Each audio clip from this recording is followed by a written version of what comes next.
कणकवली पर्यटन महोत्सव 2025 दिनांक 9, 10, 11, 12 जानेवारी 2025 रात्र 8 वाजता गायक सलमान अली आणि वाद्यवृंद। रात्र 9 वाजता महोत्सव उद्घाटन समारंभ। श्री गणेश उर्फ बंडू हरणे, माजी उपनगराध्यक्ष कणकवली। श्री समीर नलावडे, माजी नगराध्यक्ष कणकवली।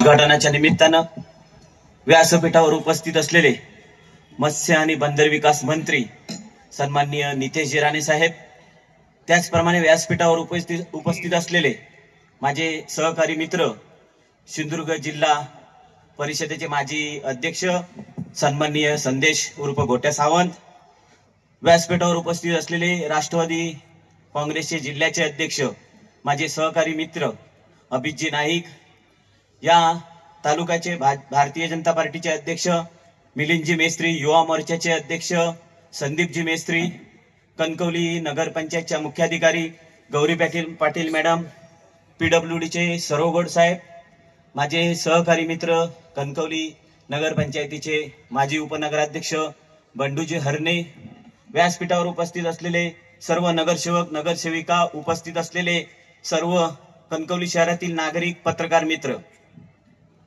2008 ला ज्यावेळी कणकवली नगरपंचायतची सत्ता कणकवली शहरातील नागरिकांनी आदरणीय राणे साहेबांच्या नेतृत्वावर विश्वास ठेवून ज्या दिवशी सत्ता दिली, त्या दिवशी राणे साहेबांनी आम्हाला बोलून सांगितलं की पर्यटनाच्या दृष्टीने कणकवलीमध्ये पर्यटन महोत्सव झाला पाहिजे। आणि मला वाटतं देशातला पहिला पर्यटन जिल्हा राणे साहेबांच्या आशीर्वादामुळे सिंधुदुर्ग जिल्हा हा देशातील पहिला जिल्हा असा आहे जो पर्यटन जिल्हा म्हणून घोषित झाला। आणि याचं सर्व श्रेय राणे साहेबांना आहे, कारण त्यावेळी राणे साहेबांनी पर्यटनाच्या माध्यमातून समृद्धी, मोठे मोठे सिंधू महोत्सव घेतले। आणि सिंधू महोत्सव घेत असताना साहेबांचा एकच उद्देश होता की पर्यटनातून समृद्धी झाली पाहिजे, देशाच्या कानाकोपऱ्यातले पर्यटक सिंधुदुर्ग जिल्ह्यामध्ये आले पाहिजे। सिंधुदुर्ग जिल्हा आपला निसर्गाने नटलेला आहे, मोठा भव्य समुद्र किनारा लाभलेला आहे। आणि साहेबांची एवढी तीक्ष्ण नजर होती की साहेबांनी तेव्हाच ओळखलं होतं की सिंधुदुर्गात पर्यटक आणायचे असेल तर पर्यटन जिल्हा घोषित केला पाहिजे।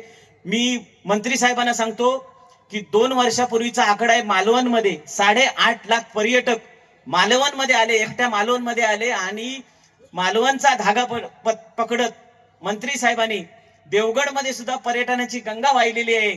आणि आपल्याकडे मंत्रीपद नसताना मंत्री साहेबांनी जे काय देवगडमध्ये परिवर्तन केलं, कणकवलीमध्ये परिवर्तन केलं, आता आपल्याकडे सुदैवाने मंत्रीपद आलेलं आहे। त्याच्यामुळे विकास तर 100% डबल गतीने होणार आहे। आणि कणकवली शहरात सुद्धा मला चांगलं आठवतं की 2018ची निवडणूक होती आणि मंत्री साहेबांनी एक शब्द दिला होता की फक्त 5 वर्ष नगरपालिका आमच्या ताब्यात द्या, मी तुम्हाला नगरपालिकेचा विकास कसा करतो हे दाखवतो। वाईट वाटतं की पूर्वीच्यांनी एक पिढी बाद घालवली होती, तरुणांची एक पिढी बाद घालवली होती, अतिशय मोठं दुःख होतं। मोठे साहेब कायम बोलून दाखवायचे की काय समीरी, कणकवलीची पिढी बाद झाली आहे तुझी। आणि ज्या दिवशी 2008 ला नगरपंचायत ताब्यात दिल्यानंतर राणे साहेबांनी त्याचं नियोजन केलं, नितेश साहेबांच्या मार्गदर्शनाखाली आपण कणकवली शहराचा विकास केला, तरुण पिढीला रोजगार मिळावा यासाठी आपण वेगवेगळ्या तऱ्हेचे महोत्सव घेतले किंवा महोत्सवाच्या माध्यमातून आपण नवीन तरुण पिढीला स्टॉल दिले। आणि खरोखरच आश्चर्य एवढं वाटतंय की आपल्या कणकवलीतील होतकरू तरुण जे आता स्टॉल मध्ये आहेत ते कणकवली शहरातील आहेत, आजूबाजूच्या परिसरातील आहेत। महोत्सव घेत असताना पर्यटन हा विषय जरी असला, सांस्कृतिक क्षेत्रातील काम करणारी अनेक मंडळी आपल्या या पर्यटन महोत्सवात भाग घेतात, पण साहेबांनी सांगितलं होतं की पर्यटन घेत असताना इथल्या स्थानिक रोजगाराला संधी मिळाली पाहिजे आणि मोठे रोजगार उपलब्ध झाले पाहिजे। आणि साहेबांना मी सांगतो की खरोखरच पर्यटनातून अनेकांनी आपले स्टे रूम काढलेले आहेत। मालवणमध्ये तर घरामध्ये सुद्धा आता लोकांना रूम काढून दिलेत आणि एवढे अमाप पैसा मिळतोय पर्यटनातून। आणि त्याचीच प्रतिष्ठी मालवण तारकर्ली सारख्या ठिकाणी आली असेल किंवा देवगडमध्ये आली असेल। कणकवली शहरातील दिलेला शब्द नितेश साहेबांनी पूर्ण केला।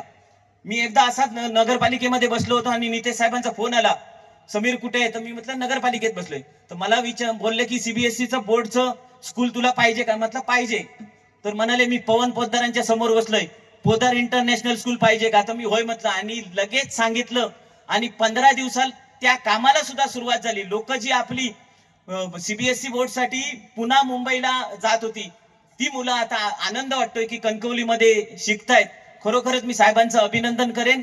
कणकवली आणि जानवली जोडणारा ब्रिज पाहिजे होता आणि गेल्या काळात आमची सत्ता नव्हती, अतिशय आम्हाला त्रास झाला. आणि नितेश साहेब ज्या दिवशी आमचे सत्तेतले आमदार झाले त्या दिवशी पहिला जर कुठचा विषय झाला तर नारळ फुटला, तो ब्रिजचा फुटला. कणकवली आणि जानवली गाव एकत्र झालं.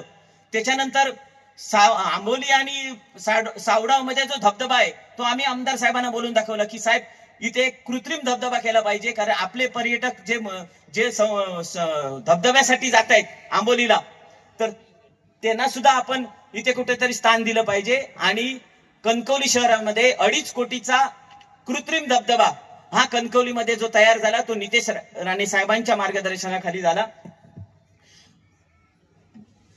कलेक्टर साहेब आलेत, जिल्हा परिषदेचे सीईओ साहेब आलेत, मी त्यांचं मनापासून आभार मानतो.